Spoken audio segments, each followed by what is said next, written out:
தி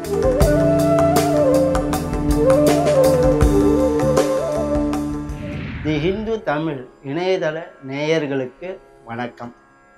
11/9/2014 முதல் 17/9/2014 வரை இந்த வார ராசி பலன்களை பார்ப்போம்.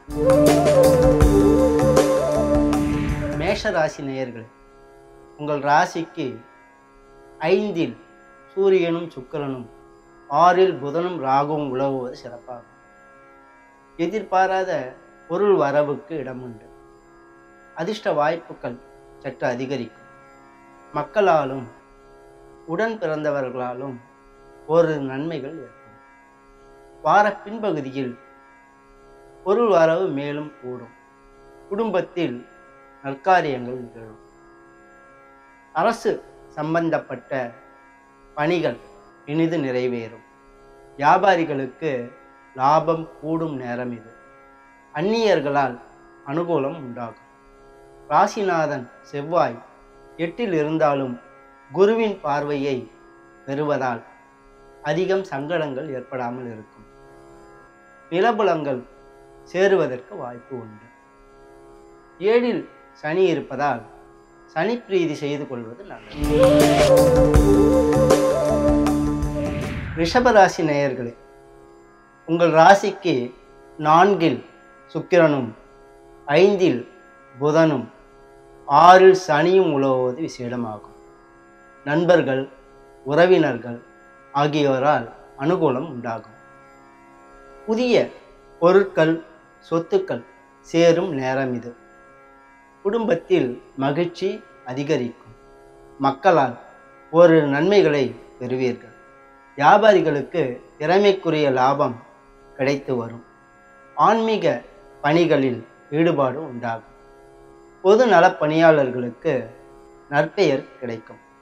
7இல் செவ்வாய் உளவினாலும் குருவின் பார்வையை பெறுவதால் கணவன் மனைவி உறவு நிலை சீராகும். பயணத்தின் போது சிறு சங்கடம் ஏற்பட காரணம் உண்டு. பாதுகாப்பு தேவை.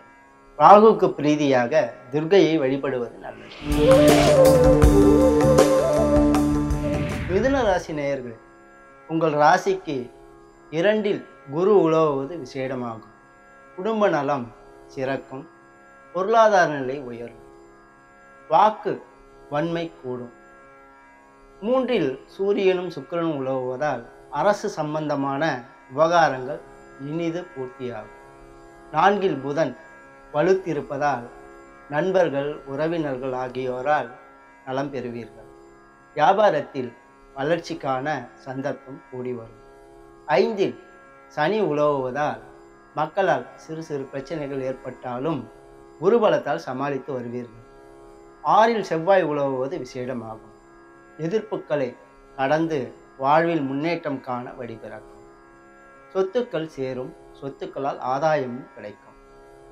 4இல் உள்ள ராகுவுக்கு பிரீதியாக துர்க்கையை வழிபடவும்.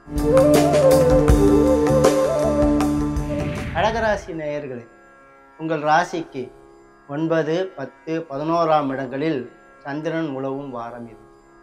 முக்கியமான காரியங்கள் இப்பொழுது நிறைவேறும். தெய்வ பணிகள் ஈடேற சந்தர்ப்பம் கூடி வரும். எடுத்த காரியங்களில் வெற்றி காண சந்தர்ப்பம் உருவாகும். மதிப்பும் அந்தஸ்தும் உயரும். ஒன்றுக்கு மேற்பட்ட இனங்களால் வருமானம் கிடைத்து வரும். 2இல் சூரியனும் சுக்கிரனும் உலவுவதால் குடும்ப நலம் சிறக்கும். குடும்பத்தாரால் அனுகூலம் உண்டாகும். புதன் 3இல் இருப்பது சிறப்பாகாது. வியாபாரிகள் விழிப்புடன் செயல்படுவது நல்லது. ராகு வலுத்திருப்பதால் பயணத்தின் மூலம் அனுகூலம் உண்டாகும். புதியவர்களது நட்பு கிடைக்கும். அதனால் அனுகூலமும் உண்டாகும்.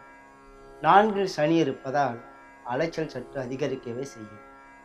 5இல் செவ்வாய் இருந்தாலும் குருவின் பார்வையை பெறுவதால் மக்களால் அனுகூலம் உண்டாகும். ஸ்பெகுலேஷன் துறைகள் ஆதாயம் கொண்டு வரும். புதனுக்கும் சனிக்கும் பிரீதி பரிகாரங்களை செய்து கொள்வது நல்லது.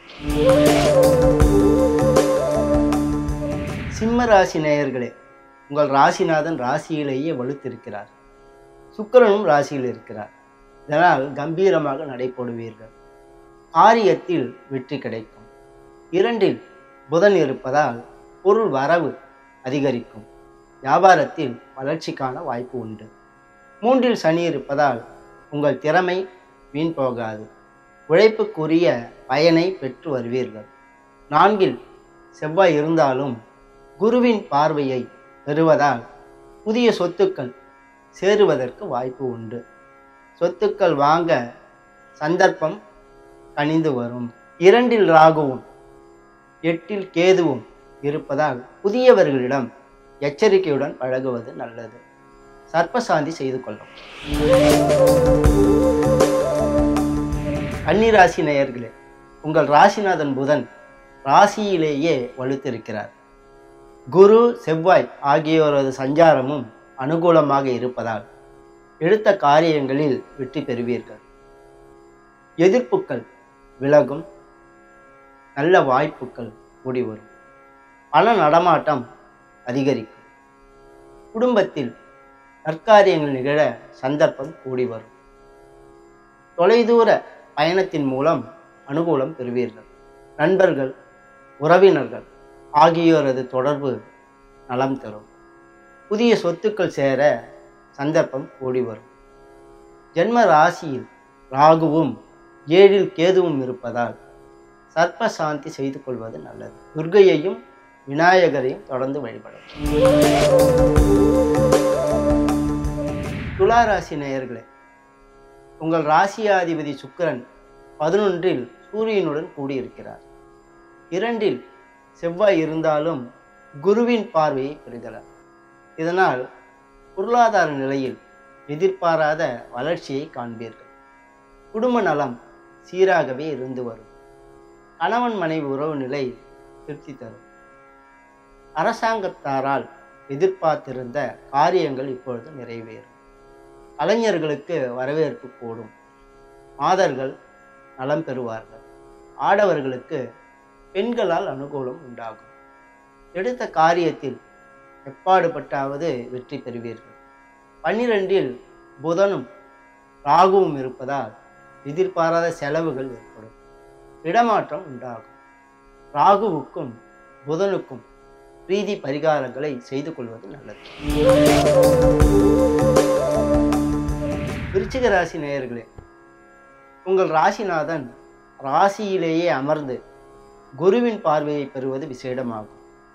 மதிப்பும் அந்தஸ்தும் புகழும் உயரும். வாழ்க்கை வசதிகள் பெருகும். 9இல் குரு இருப்பதால் புனிதமான காரியங்களில் ஈடுபடுவீர்கள். நல்லோர்களது தொடர்பு அதிகரிக்கும். அதனால் அனுகூலமும் உண்டாகும். 10இல் சூரியன் வலுத்திருப்பதால் தொழில் ரீதியாக முன்னேற்றம் காண வாய்ப்புகள் கூடி வரும். பதவி உயர்வு, இடமாற்றம், ஊதிய உயர்வு ஆகியவை கிடைக்கும். 11இல் புதனும் ராகும் இருப்பதால் வியாபாரம் செழிக்கும். மாணவர்களது நிலை உயரும். ஆராய்ச்சியாளர்களுக்கு நல்ல வாய்ப்புகள் கூடி வரும். 12இல் சனி இருப்பது குறையாது. சனி பிரீதி செய்து கொள்வது நல்லது. தனுசு ராசி நேயர்களே, உங்கள் ராசிநாதன் குரு 8இலும் செவ்வாய் 12இலும் உலவுவது குறையாது. உடல் ஆரோக்கியத்தில் கவனம் செலுத்தி வருவது நல்லது. மக்கள் நலனிலும் கவனம் தேவைப்படும். 9இல் சூரியன் சுக்கிரன் உலவுவதால் புனித பணிகளில் ஈடுபாடு உண்டாகும். தந்தையால் நலம் பல பெறுவீர்கள். அரசு விவகாரங்கள் ஆக்கம் தரும். 10இல் புதனும் ராகுவும் இருப்பதால் ஒன்றுக்கு மேற்பட்ட இனங்களால் ஆதாயம் கிடைக்கும். வெளியூர் வெளிநாட்டு தொடர்புடன் தொழில் புரிபவர்கள் ஏற்றம் பெறுவார்கள். சனிபலம் இருப்பதால் உழைப்பு வீண் போகாது. தொழிலாளர்களது நிலை உயரும். விவசாயிகள் லாபம் கூட பெறுவார்கள். வீண் செலவுகளை தவிர்ப்பதுடன் குரு பிரீதி செய்வது நல்லது. மகர ராசி நேயர்களே, உங்கள் ராசியை 7இலிருந்து குரு பார்க்கிறார். ராசிநாதன் 10இல் தன் உச்ச வீட்டில் உலவுகிறார். இதனால் உங்கள் மதிப்பும் அந்தஸ்தும் புகழும் உயரும். வாழ்க்கை வசதிகள் கூடும். எதிரிகள் அடங்கி போவார்கள். செவ்வாய் வலுத்து இருப்பதால் புதிய சொத்துக்கள் சேர வாய்ப்பு உண்டு. 3இல் கேது அமர்ந்து குருவின் பார்வையை பெறுவதால் ஆன்மீகவாதிகளுக்கு மதிப்பு உயரும். 8இல் சுக்கிரன் இருப்பதால் புதிய சொத்துக்கள் பொருட்கள் ஆகியவை சேரும். 9இல் புதன் ராகுவுடன் கூடியிருப்பதால் தொலைதூர தொடர்பு மூலம் அனுகூலம் உண்டாகும். 8இல் சூரியன் இருப்பதால் உடல் ஆரோக்கியத்தில் கவனம் செலுத்தி வருவது நல்லது. உஷ்ணாதிக்கத்தை குறைத்துக் கொள்ளவும். தந்தை நலனில் அக்கறை செலுத்துவது நல்லது. சூரியனுக்கு பிரீதியாக ஆதித்ய ஹிருதயம் பாராயணம் செய்வது சிறப்பாகும். கும்பராசி நேயர்களே, உங்கள் ராசிக்கு 2இல் கேதுவும் 6இல் குருவும் 7இல் சூரியன் சுக்கிரன் ஆகியோரும் 8இல் ராகுவும் உலவுவது சிறப்பாகாது.